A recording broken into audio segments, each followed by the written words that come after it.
राव इंद्रजीत के खिलाफ पंजाबी समाज में आक्रोश, नाराजगी जाहिर की। राव इंद्रजीत के बयान पर पंजाबी समाज के लोगों ने अगली बार वोट न देने की चेतावनी दी।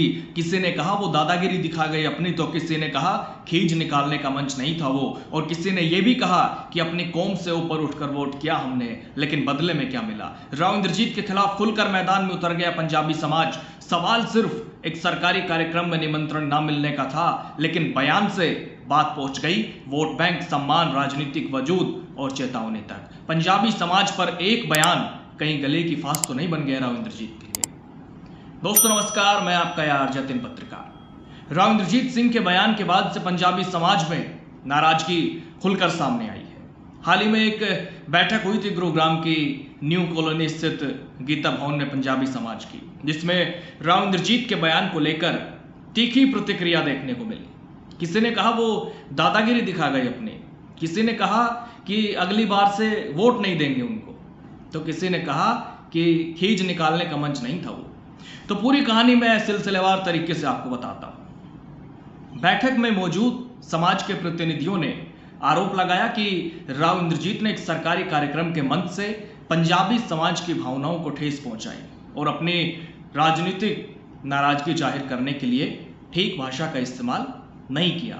लेकिन इस पूरे विवाद को सिर्फ एक बयान बनाम एक समाज की नाराजगी के तौर पर देखना शायद अधूरा होगा, क्योंकि इसके पीछे गुरुग्राम की राजनीति में वोट बैंक, राजनीतिक प्रतिनिधित्व, बीजेपी के भीतर की खींचतान और राव इंद्रजीत सिंह की लंबे समय से चली आ रही राजनीतिक शैली, इन सब को समझना जरूरी है।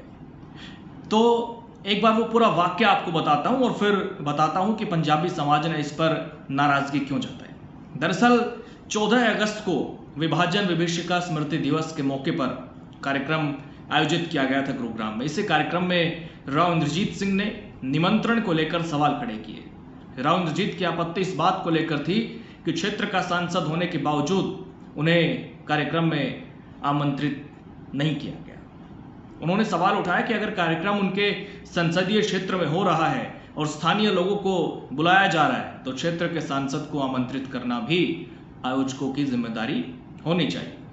राव इंद्रजीत ने पंजाबी समाज के राजनीतिक समर्थन का भी जिक्र किया। उनका कहना था कि उन्होंने पंजाबी समाज से वोट मांगे हैं और समाज ने उन्हें चुनाव जिताया, लेकिन कार्यक्रम आयोजित करने वाले उन्हें अपना नहीं समझते। दरअसल यहाँ पर मनोहर लाल खट्टर भी मौजूद थे और बीजेपी के राष्ट्रीय अध्यक्ष और प्रदेश अध्यक्ष भी थे। तो यहीं से विवाद ने राजनीतिक रंग लेना शुरू कर दिया।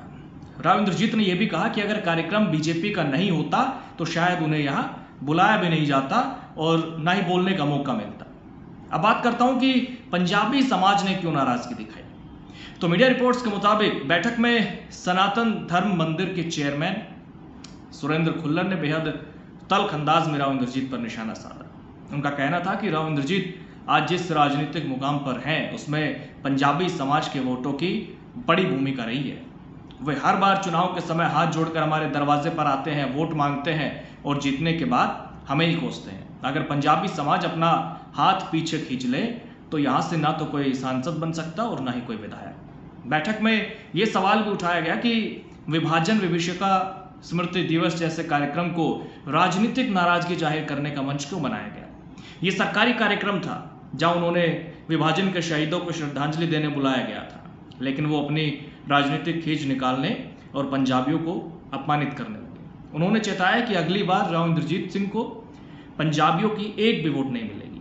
पंजाबी समाज के नेताओं का आरोप है कि यह कार्यक्रम उन लोगों की स्मृति को समर्पित था जिन्होंने विभाजन का दर्द झेला और अपनी जान गंवाई। ऐसे कार्यक्रम में राजनीतिक विवाद को प्रमुखता देना उचित नहीं था। बैठक में सनातन धर्म मंदिर के पूर्व सेक्रेटरी अरविंद गुप्ता ने कहा कि 6 बार सांसद रह चुके व्यक्ति से सार्वजनिक मंच पर इस तरह के बयान की उम्मीद नहीं की जाती। उन्होंने पंजाबी समाज को किंग मेकर बताते हुए कहा कि समाज ने हमेशा चुनाव में निर्णायक भूमिका निभाई है। देखिए, गुरुग्राम की राजनीति में अलग अलग समुदायों के वोट चुनावी समीकरण को प्रभावित करते हैं। पंजाबी समाज एक वर्ग लंबे समय से शहरी राजनीति में प्रभावशाली माना जाता रहा है। ऐसे में किसी भी बड़े नेता और समुदाय के बीच सार्वजनिक टकराव का असर सिर्फ बयानबाजी तक सीमित नहीं रहता।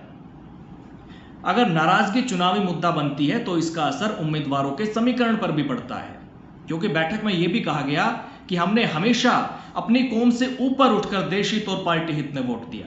बाकायदा नाम लेकर कहा गया कि समाज ने राज बब्बर को छोड़कर राव इंद्रजीत को समर्थन दिया, मोहित ग्रोवर की जगह मुकेश शर्मा को जिताया, लेकिन बदले में केवल अपमान मिला। मीटिंग में कहा गया कि राव इंद्रजीत को अगर अपनी राजनीतिक खींच निकालनी है तो वे बीजेपी की आंतरिक बैठकों में निकालें। इसके अलावा बैठक में पूर्व सैनिक गौतम शर्मा ने कहा कि राव इंद्रजीत की यह टिप्पणी किसी वैचारिक मतभेद का परिणाम नहीं थी, बल्कि ये उनके व्यक्तिगत अहंकार और खुंदक का नतीजा थी। राव इंद्रजीत को इस बात की खुंदक थी कि कार्यक्रम के आयोजक उन्हें व्यक्तिगत रूप से निमंत्रण देने घर क्यों नहीं गए, जबकि यह एक सरकारी कार्यक्रम था और इसका आमंत्रण सरकार की तरफ से भेजा गया था। उन्होंने आगे कहा कि इसी छोटी सी बात को लेकर वो इतने नाराज थे कि मंच पर आते ही जो उनके मुंह में आया उन्होंने बोल दिया। तो ये तमाम बातें बताती है कि विवाद केवल 14 अगस्त के कार्यक्रम तक सीमित नहीं है। इसके पीछे लंबे समय से जमा राजनीतिक अपेक्षाएं, महत्वाकांक्षाएं और शिकायतें भी हो सकती हैं, क्योंकि जब कोई समुदाय ये महसूस करने लगे कि उसने किसी नेता को राजनीतिक ताकत दी लेकिन बदले में उसे पर्याप्त सम्मान या प्रतिनिधित्व नहीं मिला, तो छोटी राजनीतिक घटना भी बड़े विवाद का रूप ले सकती है। दूसरी तरफ राव इंद्रजीत के बयान को उनके राजनीतिक नजरिए से भी समझना होगा। उनकी मुख्य शिकायत कार्यक्रम के निमंत्रण और प्रोटोकॉल को लेकर थी। उनका सवाल था कि क्षेत्र का सांसद होने के बावजूद उन्हें उचित सम्मान क्यों नहीं मिला। यानी राव इंद्रजीत के बयान का मूल मुद्दा राजनीतिक उपेक्षा का था। लेकिन समस्या यह है कि जब किसी नेता की नाराजगी किसी खास समुदाय से जुड़े मंच पर व्यक्त होती है तो उसके शब्दों का राजनीतिक अर्थ भी बदल जाता है।